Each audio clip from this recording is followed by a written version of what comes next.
Florencio Delgado Gorriarán representa unha xeración que loitou polas liberdades, que foi derrotada na Guerra Civil, que tivo que exiliarse. Esa fotografía no Ipanema, onde aparecen todos na cuberta a camiño de México, do presidente Lázaro Cárdenas. Hai momentos no periplo, na singladura do barco, que claro, deberían de quedar para a historia. Por exemplo, o momento en que pasan por diante das costas galegas, cantan o himno galego, collen unha botella, non sei exactamente o que introducen dentro dela, que mensaxe.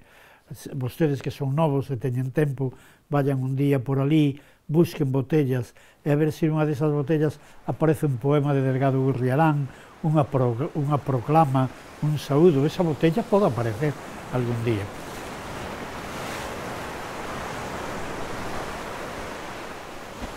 O monolingüismo como carta de galeguidade. A diáspora económica e política como constitutiva de Galiza. E a intervención pública son esgos que definen o exilio nun México que os acolle, como dixera Lázaro Cárdenas, nunha grabación que manda ao campo de Argelés e San Ciprián cos brazos abertos. En México había unha gran cantidad de exiliados, pero eran exiliados basicamente republicanos, socialistas, había tamén cataláns, vascos, había moito anarquista, en fin, había xente que militaba nos sindicatos, presente na UGT, había incluso algúns que eran pues, conservadores, que estaban en México. Bueno, nese magma había unha minoría de exiliados galeguistas, que eran minoría respecto aos exiliados e incluso minoría respecto dos exiliados galegos. Únense á volta do antifascismo, obviamente, do que chaman dereitos nacionais de Galiza, nos que incluyen, obviamente, os dereitos sociais. Agrúpanse en torno ao padroado da cultura galega. Ese período foi moi frutífero a nivel de integrar unitariamente a esta xente, e el tivo un labor responsable moi importante, desde un fogar galego, a un ateneo galego, ao grupo Saudade, xa en plan de produción, digamos, política, como é o Cancioneiro de Loita Galega do ano 43 e como é Saudade, un ano antes.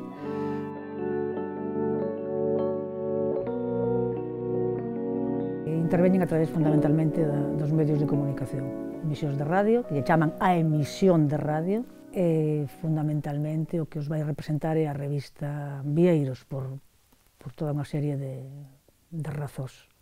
Primeiro, porque ten unha calidade de impresión, de maquetación, de diseño, etc., moi moderna e novidosa, e segundo, porque incorpora voces moi diversas. A temática é artística, literaria e sociopolítica, estes eran os termos que utilizaban.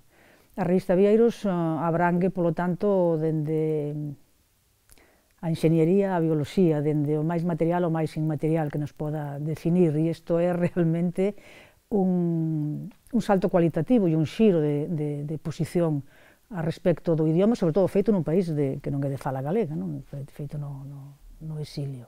Aquí hai de todo, hai desde poemas, artigos de opinión, artigos, vamos, de fondo literario histórico, hai de economía, e logo bastante literario, non? O curioso é que hai moita xente coñecida, é dicir, hai moi pouca xente que non escribiu, de Ferrín, Alonso Montero, Antonio Baltar, Ken Queirades, Ben Chosei, bueno, toda esta xente, Bernardino Graña, que sale aquí, é dicir, toda esta xente escribiu, non? Logo tamén é interesantísimo quen fixo digamos, a figuración, os grafismos, son, pois, bueno, isto é un colmeiro, non? E sale, todo o mundo sale por aquí. A revista Vieiros está pensada para Galiza, para que chegue a co. Non é unha revista para o exilio, nin é unha revista siquer para a diáspora. É para a diáspora na medida en que a diáspora é Galiza, pero está pensada para atraer a co. De feito, o último número é secuestrado no aeroporto de Barajas e viñan 500 exemplares, que son tiraxes que teñen agora mesmo algunhas das publicacións. Era realmente unha operación pensada para crear un espacio de emancipación paralelo e que existise en paralelo ao da dictadura, e conseguiu. A tríada que dirixe a Vieiros, que é Velo, Soto, Florencio, son tres personaxes moi diferentes, co cal é moi significativo e moi interesante, digamos, da complexidade e da riqueza. O que significa Velo entre eles, eu teño para min que é precisamente a insistencia na conexión da diáspora. El, no ano 56, no Congreso da Emigración en Bos Aires, fai a proposta de crear un informativo pan-galego para toda a diáspora. Carlos Velo, que forma parte deste grupo e que de alguna maneira indirectamente estamos homenaxeando tamén a Carlos Velo. Carlos Velo, como sabedes, é o creador da cinematografía documental, do documentalismo cinematográfico en México. É dicir, que esa xeración é consciente de que hai que estar nos medios de comunicación de masas para conectar cunha sociedade a que se chega de outra maneira. Xa non se chega nos mítines, xa non se chega na cátedra ou no púlpito, xa non se chega exclusivamente no libro, sino que ábrese moito máis a comunicación e hai que acceder a chegar a moitísima máis xente que de outra maneira quedaba como excluída do discurso.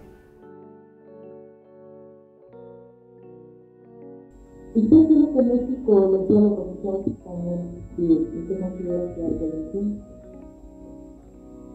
Pues nos dio mucho, nos dio patria, nos dio hogar. Yo quisiera incluso leerle un fragmento de un poema inédito que tengo dedicado a Cárdenas, al general Lázaro Cárdenas.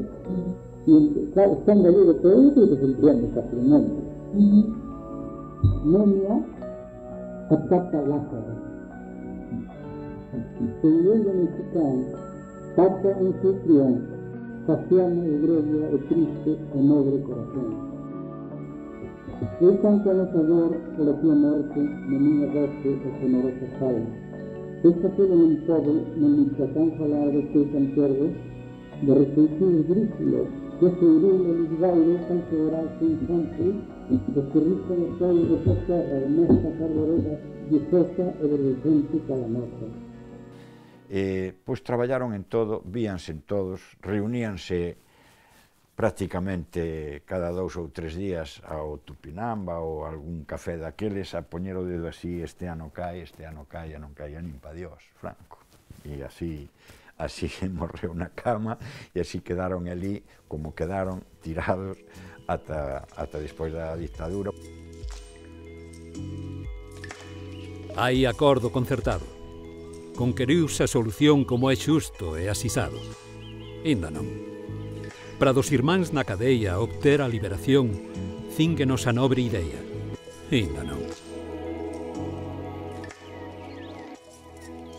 Buscou traballos en todos os lados habidos do mundo mundial, é dicir, traballou, eu algunha vez facendo unha serie dos traballos que tal, vendeu de todo, fixo comercial de todo. El acaba vivindo, primeiro vive unha época importante en México, Distrito Federal, en México capital, e despois vai vivir a Guadalajara, que é a capital do que foi históricamente Nova Galicia.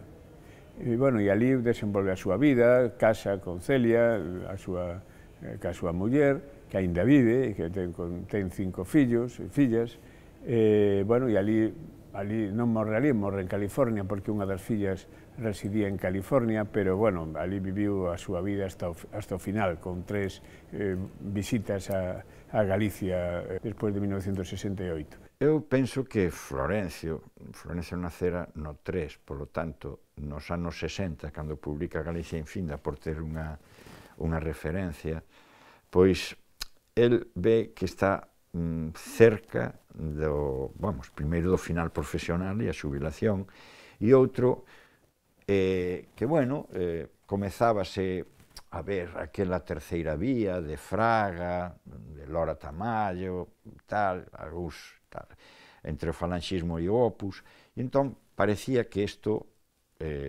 esclarecía un pouco ou podía ter un final que non o tivo ata tempo despois.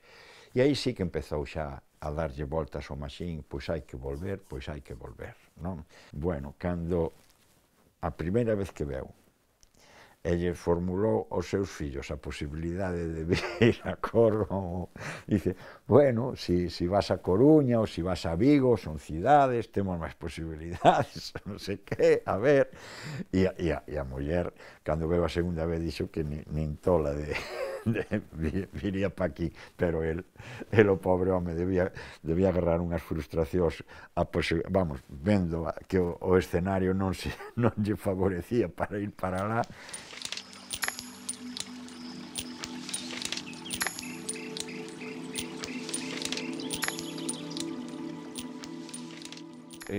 A consolidación como figura, se pode chamar, foi no 81. No 81 leu un pregón no Barco, que tivo moito éxito,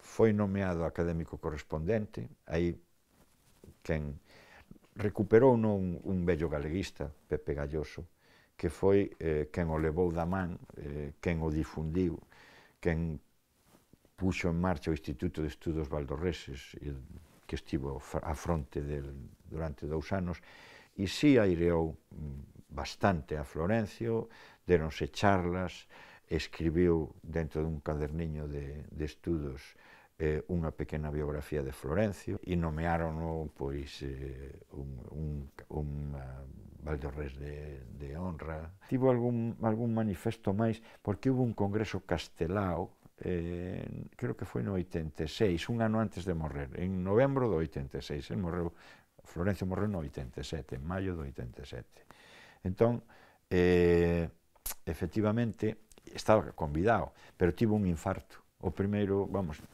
estaba enfermo e non pudo asistir a ese congreso, mandou unhas notas aí, e sí que ese é un manifesto de Florencio, un manifesto vital de Florencio, e tamén o é o prólogo do Soño do Guieiro, que editaran uns anos antes de morrer Isaac Díaz Pardo. Foron dúas escrituras de Florencio interesantes.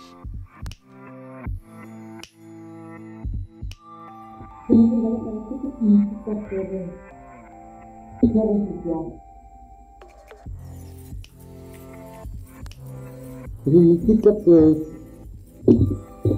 conoce que es una pena gloriosa, desde luego, porque aquí vinimos por luchar por un ideal y aunque nos derrotaron, pues nos mantuvimos firmes hasta aquí.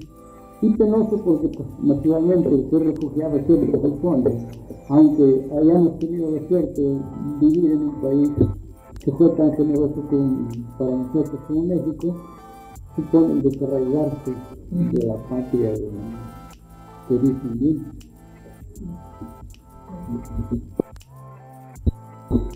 Señor Bernardo, le pedimos gracias por toda la atención que nosotros nos damos.